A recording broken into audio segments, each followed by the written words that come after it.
बात सैलाबी सूरत हाल की करेंगे। कृष्णा जिले के कंचिका चिरला मंडल से मुतासरा लोगों को महफूज मकामात पर मुंतकली के दौरान कश्ती उलट गई थी, जिसके सबब तुलसी प्रिया नामी लड़की पानी में बह गई। एनडीआरएफ की खुसूसी टीमों ने कई घंटों की कामयाब जद्दोजहद के बाद लड़की की लाश को निकाला। कृष्णा नदी की आबी सतह में इजाफे के बाद साहली देहातों में पानी दाखिल हो गया। घरों में पानी दाखिल होने के बाद मकामी आवाम को हुकूमत की जानिब से महफूज मकामात पर मुंतकिल किया जा रहा था। इस दौरान यह हादसा पेश आया। तुलसी प्रिया के सरपरस्तों ने अपनी बेटी की मौत पर गहरे दुख का इजहार किया है।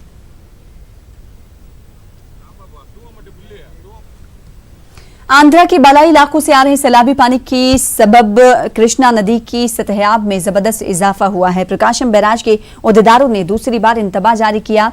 साहली इलाकों में मुकीम आवाम को कश्तियों के जरिए महफूज मकामात पर मुंतकिल किया जा रहा है। कई देहात पानी में घिर गए हैं और पल्ली चिंताला प्रोजेक्ट से आ रहे इजाफी पानी के सबब प्रकाशम बैराज की सतहयाब में इजाफा हुआ है, जिसके सबब बैराज के करीब वाक़ 2 दर्जन से ज्यादा देहात पानी में डूब गए हैं।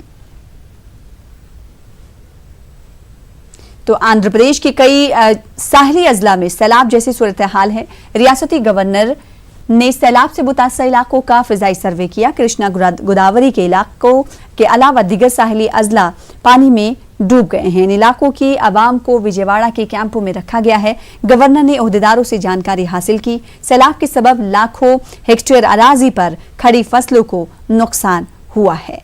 तो गवर्नर की जानिब से ये फिजाई सर्वे किया गया है और लोगों को विजयवाड़ा के कैंपों में महफूज मकामात पर मुंतकिल करते हुए कैंपों में रखा जा रहा है। विजयवाड़ा से हमारे साथ हमारे नुमाइंदे इसहाक जुड़ रहे हैं मजीद अपडेट के साथ।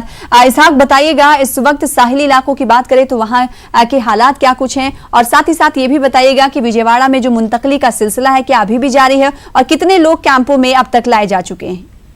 हाँ सना, आज सुबह को कलेक्टर ने जाके प्रकाशम बैराज के दौरा किया, उसके बाद गवर्नर भी एरियल सर्वे किया। इसके बाद बताया गया कि ये अगले 2 दिनों में ये पानी पूरा रहेगा। ऐसा 2 दिन के बाद पानी कम होने का अंदेशा है। और दूसरी तरफ जो पुलिचिंतला और सागर से जो पानी आने का इनफ्लो है वो अभी थोड़ा कम हुआ, आज शाम तक भी कम हो सकता है बोल सकते हैं। मगर पूरी तरह से अब जो है ना 40 पर 1 रिहैबिलिटेशन सेंटर्स जो है ना कृष्णा में और 22 रिहैबिलिटेशन सेंटर्स ने गुंटूर में पूरे रखे थे। और 180 एनडीआरएफ के जो स्टाफ है वो पूरे ड्यूटी पे है और 140 फायरमैन भी ड्यूटी पे लगा दिया गया है। पूरे 18 बोट जो है ना कृष्णा में और 15 बोट जो है ना गुंटूर में यूज कर रहे हैं। इसके लिए पूरा जकेपेट से लेके नागालैंड तक जो पूरे 200 किलोमीटर के दायरे में पूरा रहता है, इधर और कृष्णा के दो तरफ भी पूरा ये जो है ना पानी आ गया है। जो गांवों में पानी आ गया उन लोगों के लिए पूरे रिहैबिलिटेशन सेंटर्स में जो खाना और पानी का जो इंतजाम है वो पूरे मिनिस्टर्स और जो लोकल एमएलए है आज सुबह से पूरा वो मुआयना ले रहे। कल थोड़ी तकलीफ हुई, कई जगह खाना नहीं मिला और विजयवाड़ा के आजू बाजू में जो एरिया है वहाँ आज सुबह में कलेक्टर भी जाके पूरा देखने के बाद वहाँ खाना और इंतजाम और दूसरी मेडिकल जो स्टाफ है उनको भी अब डिप्यूट किया गया है। एक सवाल और आखिर में करना चाहूंगी इसहाक, कि बताइए कृष्णा जिले में एक कश्ती उलटने का भी वाकया पेश आया है। क्या इजाफी लोगों को कश्ती पे सवार कर लिया गया था जिसकी वजह से कश्ती उलट गई?